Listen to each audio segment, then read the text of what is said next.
Kungs, mans Dievs, pie tevis es tveros. Izglāb mani no maniem vajātājiem un palīdz man, ka viņi nesaplos mani kā lauva, tādēļ, ka es esmu bez palīga. Kungs, mans Dievs, ja es to esmu darījis, ja netaisnība līp pie manām rokām, ja esmu pāri darījis tam, kas mierīgi ar mani dzīvoja, vai arī zaudējums nodarījis tam, kas bez pamata man bija naidīgs, tad lai ienaidnieks mani vajā un gūst, lai min pie zemes manu dzīvību un iegrūž pīšļos manu godu. Celies, Kungs, savās dusmās, stājies pretim manu spaidītāju bardzībai, celies mani slabat un turi tiesu.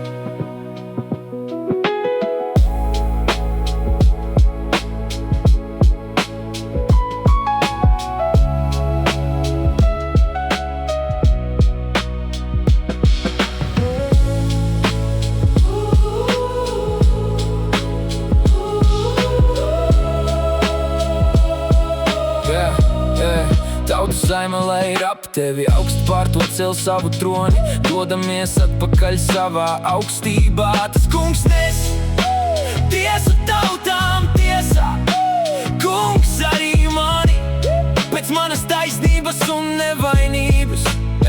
Lai reiz beidzas bezdievīgo niknums un droši stāv taisnais, jo tu pārbaudi sirdis un īkstis. Taisnais Dievs, Dievs tur manu vairogu, viņš ir paliks tiem, kam sirds ir bez viltus. Dievs ir taisnas tiesnesis un tāds Dievs, kas brīdina ikdienas.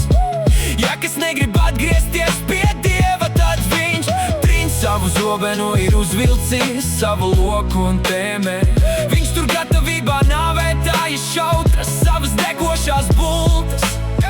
Redzi, naidniekam ir noziegums prātā, viņš ir ļaunuma pilns un rada tikai viltu. Viņš rok bedri un dara to dziļu, bet pats iekrīt slazdā. Ko izlicis? Viņa ļaunums griezs atpakaļ uz viņa paša galvas. Viņa briesmu darbi skar viņa paša skaustu.